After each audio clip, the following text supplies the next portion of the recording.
To all super education channel. आज हम start करते हैं जी क्वेश्चन नंबर 3, जो कि हमने already first question and second question statistics का क्लास 11th का स्टार्ट किया था। चैप्टर था जी measures of dispersion. First second अब थर्ड क्वेश्चन बच्चे लास्ट क्वेश्चन है। इस एसेंशियल प्रैक्टिकल क्वेश्चंस में टोटल 3 क्वेश्चंस रेंज के गिवन है, range and coefficient of range. After that QD quartile deviations के हैं। देखिए यहाँ पर बच्चे आपने एक बात का ध्यान रखना है, जब भी हमने रेंज फाइंड आउट करने है उसको हम आर कैपिटल आर से डिनोट कर सकते हैं और C R coefficient of range को, ठीक है जी, कैपिटल से। सेकंड बात, यहाँ पर डिफरेंशिएट करके देखिए तीनों क्वेश्चंस को, individual, discrete and frequency series को। कोई भी सीरीज हो वो फ्रीक्वेंसी को, या जैसे थर्ड सीरीज है इसमें भी फ्रीक्वेंसी गिवन है, वो इसको इग्नोर करके चलता है, ठीक है जी। जैसे फर्स्ट में तो है ही नहीं थे इंडिविजुअल में, तो यहाँ तो इग्नोर का कुछ ऐसा क्वेश्चन एराइज ही नहीं होता। सेकंड में जो ये फ्रीक्वेंसी गिवन है 4, 5, 6 जो ये डाटा गिवन है बच्चे, ये ना इग्नोर करके चलता है रेंज के केसेस में। थर्ड में फिर से फ्रीक्वेंसी क्या है जी 2, 8, 15, यहाँ पर भी ये इग्नोर करके चलता है। और एक मोस्ट इंपॉर्टेंट बात बच्चे, ये लास्ट क्वेश्चन है, थर्ड क्वेश्चन मतलब रेंज जो टॉपिक हमने स्टार्ट किया था चैप्टर 11 का मेजर्स ऑफ डिस्पर्शन का, रेंज फर्स्ट टॉपिक है उसका, ये लास्ट क्वेश्चन है थर्ड। टी.आर. जैन की बुक है। और ये बच्चे HBSC का स्टूडेंट हो, CBSE का हो, PSEB का हो, पंजाब एजुकेशन बोर्ड का हो, सभी स्टूडेंट्स के लिए ही स्कूल्स में रिकमेंड की जाती है ये वाली बुक, ठीक है जी। NCERT तो देखो चलती है साथ में, पर साथ ही रेफरेंस टाइप के लिए अपनी ये टी.आर. जैन की बुक भी चलती है, ठीक है। तो किसी भी बोर्ड का स्टूडेंट हो, मे बी वो हिंदी मीडियम का है, मे बी वो इंग्लिश मीडियम का है, सभी स्टूडेंट्स ये क्वेश्चंस आप कर सकते हो इस वाली बुक से, टी.आर. जैन वाली बुक से, ठीक है जी। और इसके जो फॉर्मूला से हम फिर से रिपीट करते हैं जरा। हाँ जी स्टूडेंट्स, आज फिर से एक बारी बच्चे, क्योंकि थर्ड क्वेश्चन है, लास्ट क्वेश्चन है रेंज का, फिर से एक बारी गो थ्रू करते हैं। देखिए सबसे बड़ा फंडा है किसी भी चीज़ को परमानेंट अपनी मेमोरी में स्टोर करने का, उसकी आफ्टर सम डेज, ठीक है, रिवाइज करते रहना, एक बार अपनी नज़र थ्रू करना, उसको देखते रहना, उससे क्या होगा, परमानेंट आपकी मेमोरी में स्टोर हो जाएगी। अगर देखिए आप इसको कुछ टाइम तक नहीं देखते तो आपको पता ही नहीं रहेगा कि कभी आपने रेंज के क्वेश्चंस भी किए थे क्लास 11th स्टैटिस्टिक्स के टी.आर. जैन बुक के, ठीक है जी, मेजर्स ऑफ डिस्पर्शन के। तो इस वाले कंप्लीट बॉक्स को आफ्टर 2 days, आफ्टर 3 days, देखिए पहले तो स्पेसिंग होती है इसको, मेमोरी को मेमोराइज करने के लिए क्या स्पेसिंग गैप होता है। सबसे पहले तो आप आफ्टर 1 day, आफ्टर 2 days देखते रहना इस चीज़ को, फिर वो गैप ज़्यादा से ज़्यादा कर देना, सो दैट कि वो लॉन्ग पीरियड के लिए हमारी मेमोरी में स्टोर हो सके डाटा। चलो देखिए जी, रेंज क्या है। एब्सोल्यूट मेजर्स में range, quartile deviation, mean deviation, standard deviation, Lorentz curve आते हैं। एब्सोल्यूट मेजर्स में टोटल 5 टॉपिक्स कवर अप होते हैं, पर रिलेटिव मेजर्स में क्या आता है जी, हमेशा याद रखना coefficients of that absolute measures का, जो एब्सोल्यूट मेजर्स हैं उनके कोफिशिएंट्स आते हैं। और फिर अगर हम इस वे में चलते हैं रोज, ठीक है, रोज के अकॉर्डिंग चलते हैं, measures based on spread of values, कि कौन सी वैल्यू किस हद तक फैली हुई है, ठीक है। क्वार्टाइल डेविएशन भी वेरी इंटरेस्टिंग चैप्टर, ठीक है। बेसिकली बस यही वाले ही टोटल पूरे कंप्लीट चैप्टर का सब कुछ यही सम अप किया हुआ है यहीं पर जी। Measures based on spread of values.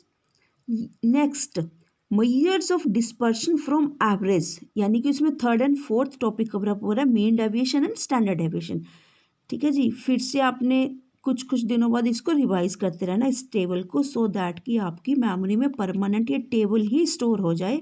यहाँ से बहुत सारे बच्चे MCQs निकल कर आ रहे हैं कि किसी भी टाइप का कोई भी क्वेश्चन अगर आ जाए MCQs का, तो आप उसको एकदम से टिक लगा सको। और सेकंड बात बच्चे, जो टी.आर. जैन की बुक्स हैं इकोनॉमिक्स की, बेसिकली ये आपकी, अगर आप देखिए 9th क्लास से स्टार्ट हो जाती है इकोनॉमिक्स की books, 9th, 10th, 11th, 12th, after that भी आपकी जब आप कॉलेजेस में चले जाते हो उसमें भी है इकोनॉमिक्स। और कॉम्पिटिटिव एग्जाम्स में इसका बहुत ज़्यादा मतलब मार्क्स क्वेश्चंस आते हैं कॉम्पिटिटिव एग्जाम्स में। UPSC के दो आप एग्ज़ाम्स, IAS ऑफिसर के दो, किसी भी जो गवर्नमेंट जॉब से रिलेटेड होते हैं, ठीक है जो उसमें आता है। तो इसलिए थोड़ा सा इनको खूब अच्छे से प्रैक्टिस करते जाना है, सो दैट तब तक आपकी अच्छे से क्लैरिफिकेशन हो सके हर कंसेप्ट की।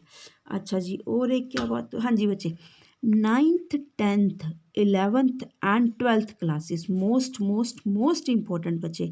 अगर आपने 9th 10th 11th and 12th classes को सीरियसली नहीं लिया तो आप आफ्टर 12th आपकी सेटिंग नहीं हो पाएगी। कैसे? आपको एडमिशन्स नहीं मिल पाएंगे, मार्क्स कम आएंगे, एडमिशन्स नहीं मिल पाएगी।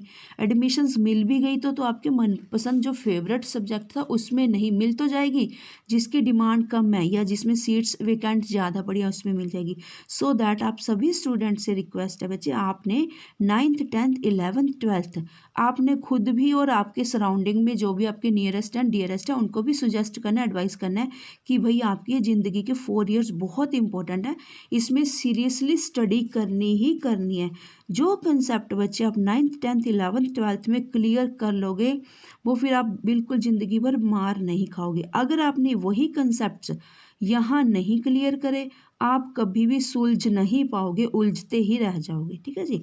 तो आप सभी से बच्चे रिक्वेस्ट है कि आपने बहुत अच्छे से खूब पढ़ना है, खूब बढ़ना है। ठीक है जी। चलिए देखिए, find out the range and coefficient range given the following data set. याद रखना वो हमेशा रेंज के क्वेश्चंस में इसको इग्नोर करके चलता है जो फ्रीक्वेंसी के बना है। कैपिटल आर से रेंज डिनोट होता है, C R capital coefficient of range capital से डिनोट करना है। ठीक है जी। बस इसमें बहुत इजी सा स्टेप है जी। हाँ जी, सबसे बड़ी एक बात और यहाँ पर एक क्वेश्चन हो रहा है जी, हमेशा याद रखिए जो ये बुक्स होता है ना राजी, सीक्वेंस हायरार्की जो इम्प्लीमेंटेड करते हैं, देखिए क्यों कैसे। फर्स्ट क्वेश्चन में आराम से सिंपल सा क्वेश्चन आएगा कि हाँ भी चलो स्टूडेंट को आ गया करना। सेकंड क्वेश्चन में कुछ ना कुछ थोड़ा सा हल्का सा ट्विस्ट सा कर देते हैं क्वेश्चन, मतलब कुछ टिपिकल कर देते हैं। थर्ड में कुछ और ज़्यादा। ठीक है, हर क्वेश्चन में कुछ ना कुछ हमें सीखने को मिल रहा है, ये याद रखना। या डेसिमल्स में आ गए थे, ठीक है, चलो डेसिमल्स को भी हैंडल करना आ गया। अब थर्ड में कुछ और, यानी कि क्लास इंटरवल्स पर। क्लास इंटरवल्स आ तो गई है बच्चे, चेक कीजिए कौन सी क्लास इंटरवल्स हैं ये। हमने क्लास इंटरवल्स के चैप्टर प्रीवियसली किया बहुत अच्छे से। क्लास इंटरवल्स बच्चे अपने आप में बहुत थॉरोली डिटेल्ड स्टडी है क्लास इंटरवल्स में। There are so many class intervals. ठीक है जी। अब इंक्लूसिव एक्सक्लूसिव हमें एकदम से more than class intervals, less than class interval, एकदम से डाटा को देखते ही पहचान होनी चाहिए कि ये कौन सी क्लास इंटरवल है। इस टॉपिक को काइंडली आप सभी प्रीवियस चैप्टर्स में से देखकर, ठीक है, जो क्लास इंटरवल्स का चैप्टर है वहाँ से पूरा थोरोली डिटेल में पढ़िए, सो दैट कि यहाँ पर आपको कन्फ्यूजन ना हुए। क्योंकि चैप्टर 11th ये मानकर चलता है कि स्टूडेंट्स ने up to chapter 10th full fledged way में कर चुके हैं, उनको बहुत अच्छे से नॉलेज है। ठीक है जी। तो यहाँ पर वो मेन फोकस नहीं करता ये क्लास इंटरवल्स का, ये अपने आप ही देखिए कि हाँ भी क्या हो रहा है, कौन सी सीरीज गिवन है। अब हम इस क्वेश्चन को अपने सोल्यूशन के थ्रू बच्चे देखते हैं। आराम से सिंपल सा क्वेश्चन है, very easy and very interesting है। ठीक है जी। देखिए जो हमें डाउट होता है हम सबसे पहले उसी की तरफ फोकस करते हैं। डाउट मीन्स क्वेश्चन में डाउट होता है। क्वेश्चन में हमें क्या डाउट हुआ, इस सीरीज का डाउट हुआ, क्या कौन सी सीरीज है। ठीक है, आप सोल्यूशन में बच्चे मेंशन करोगे इस बात को। In order to calculate range and the its coefficient we must first convert the given inclusive class interval in exclusive class intervals. बच्चे इस मीनिंग को समझना। देखो हर वर्ड अपने आप में सेल्फ एक्सप्लेनेटरी होता है, हर वर्ड अपने आप में सेल्फ एक्सप्लेनेटरी होता है। थोड़ा सा हमें एनालिसिस करने की ज़रूरत है बच्चे उस बात को। देखिए इंक्लूसिव इंक्लूड होके आई सीरीज, एक्सक्लूसिव हमने उसको एक्सक्लूड कर देना है, इंक्लूड है एक्सक्लूड कर देना है, यानी कि डाटा को बाहर। कैसे? बिल्कुल परमानेंटली आप याद रख सकोगे बच्चे, कोडिंग वे से लर्न करना, हर चीज़ को रिलेट करके करना, कभी भी नहीं भूलोगे। देखिए बच्चे कैसे, क्लास इंटरवल है 1 to 5, 6 to 10। Suppose of that मैं कहती हूँ किसी स्टूडेंट का वेट 5.2 है, सोच के देखो बच्चे उसको हम कहाँ कंसीडर करेंगे, है ना। मैं कहती हूँ कि किसी स्टूडेंट का वेट लगा लीजिए, हाई सॉरी वेट तो 5.2 नहीं कहेंगे, हाइट हाइट हाइट, ठीक है, 5.2 है, 5.3 है, कुछ भी हो सकता है। तो दिस इज़ द रीज़न कि हमें इंक्लूसिव को एक्सक्लूसिव में कन्वर्ट करना पड़ता है, क्योंकि हमें नहीं पता हमारा डाटा किस टाइप का है। हमें फुल एक्यूरेसी के साथ अपना डाटा रिप्रेजेंट करना पड़ता है। Full accuracy means to say that, देखिए अगर मेरे पास कोई स्टूडेंट है वो कहता है कि मैम मेरी हाइट 5.3 है, यहाँ नहीं है, तो उसको कहाँ कौन सी लाइन में रखेंगे हम, यहाँ पर फ्रीक्वेंसी में। ठीक है जी। तो हमने ये कन्वर्ट कर दिया एक्सक्लूसिव में। बच्चे इसका फॉर्मूला क्या होता है कन्वर्ट का? Very easy, very simple. Lowest में 0.5 लेस करने हैं। लोएस्ट सीरीज में देखिए कोई भी क्लास इंटरवल्स उठा लीजिए, उसकी जो लेफ्ट हैंड साइड वाली सीरीज होती है हमेशा लोएस्ट सीरीज होती है, लोएस्ट लिमिट LL बोलते हैं जिसे हम, LL lowest limit, upper limit UL बोलते हैं बच्चे, ठीक है, हमेशा याद रखना। 1 में से 0.5 लेस करना, हाफ हो गया। अपर में हमेशा ऐड ऑन होता है 0.5, बस सभी क्लास इंटरवल्स में आपने ऐसा ही करना है, जितनी भी क्लासेस हैं बेसिकली, ठीक है। कुछ और में देखते हैं, हम सभी ना करके एक दो और रैंडमली उठा लेते हैं, ठीक है जी। 16.5 नहीं सॉरी 16, बच्चे आपको ये डेसिमल्स के सब रूल्स अच्छे से आने चाहिए। देखिए 16 यहाँ अपनी तरफ से 0 लगा के चलिए। मैं कह रही हूँ कि मैंने 5 लेस करना है, कैसे करेंगे? 5 यहाँ लगा लीजिए, फिर से 0 लगा दी।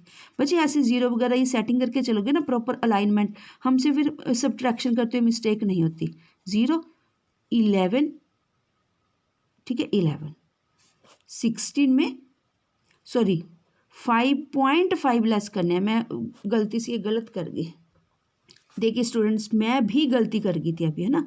हमने क्या करना होता है बच्चे 0.5 यानी कि 0.5 लोअर लिमिट में लेस करने हैं, 0.5 अपर लिमिट में ऐड करने हैं। मैं बस जस्ट बच्चे आपको वे आउट बताना चाहती थी कि कैसे कीजिए आप।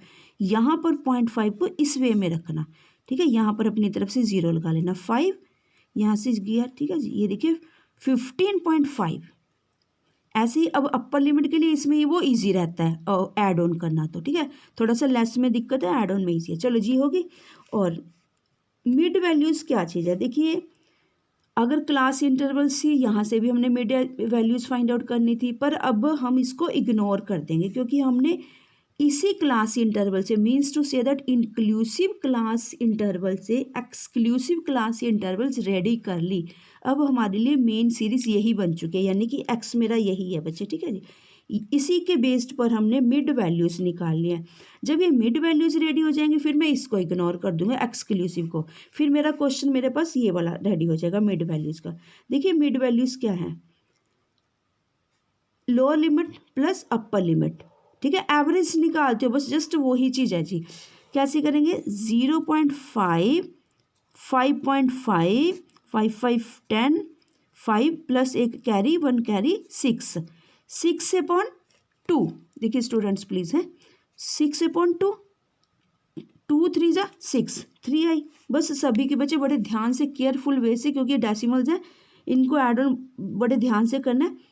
पर बच्चे ये याद रखना बात, आपके सभी एग्ज़ाम्स +1 +2 में टाइम कंज्यूमिंग का बहुत ज़्यादा टाइम लेते हैं, ठीक है जी। ये क्वेश्चन छोटे छोटे 3 मार्क्स में आने के चांसेस हैं 3, ठीक है जी। और आपने इनको हर किसी को लिख लिख के नहीं, अपने आप को बस अपने मुंह में करके देख लेना एकदम से कि हाँ जी कितना 5 5 10 या कितना, ठीक है। पर एक्यूरेट भी करना है, वो भी ध्यान रखना। मतलब या तो फास्ट रखना अपनी स्पीड, कुछ अपने आप पहले ही इन चीज़ों की खूब प्रैक्टिस करो, सो दैट कि जो डिसाइडेशन करनी है पेपर के टाइम ना करनी पड़े। अभी ही आप रेडी करके चलो कि हाँ भी मैंने एक क्वेश्चन को कितना टाइम लग पा रहा है। अगर मैं कैलकुलेट करता हूँ, अगर 3 मार्क्स का क्वेश्चन है तो उस क्वेश्चन को मैंने कितना टाइम डिवोट करना है, उसको पहले से ही प्रैक्टिस करके रखो कि कितने टाइम में निकल पा रहा है उसका सोल्यूशन। देखिए जी मिड वैल्यू जाएगी, फॉर्मूला गिवन है L1 + L, ठीक है। L यही lower limit, L1 this one, L2 this one, ठीक है। इनको मान के चल रहे हैं हम, अपॉन में 2 ये आ गया। मिड वैल्यू फ्रीक्वेंसी गिवन है। अब नेक्स्ट देखते हैं जी कैसे किया हमने। हाँ जी स्टूडेंट्स, अब देखिए जो रेंज फाइंड आउट करने का फॉर्मूला होता है, जो हमारी क्लास इंटरवल्स है, अगर कॉन्टिन्यूस सीरीज की बात करें, अपर limit of the highest class interval and lower limit of the. अब पूरे कंप्लीट में से बच्चे देखिए हमने क्या जजमेंट करनी है। हमारी क्लास इंटरवल्स ये बन चुकी है, ठीक है। इसमें लोएस्ट पूरे कंप्लीट डाटा में देखिए, क्योंकि हमने रेंज में क्या फाइंड आउट करते हैं, मिनिमम डाटा क्या है, मैक्सिमम डाटा क्या है। यानी कि मिनिमम रेंज मेरे पास क्या आ रही है, 0.5 लिमिट आ रही है जो क्लास की है। मैक्सिमम आई है जी 35.5। सो हम क्या करेंगे, रेंज के फॉर्मूले में क्या करते हैं, लोअर लिमिट है upper limit minus lower limit, ये हमारी रेंज आ जाएगी जी, ठीक है जी। Lower limit minus upper limit, ये आप फॉर्मूला पुटअप करोगे बच्चे इसका, ठीक है जी। Upper limit of the highest class interval लिखोगे जरूर, क्योंकि कॉन्टिन्यूस सीरीज है। और जी कोफिशिएंट ऑफ रेंज तो आपको पता ही है, वो H माइनस एल है अपॉन में H प्लस एल है ये, ठीक है। ये ध्यान से कर देना।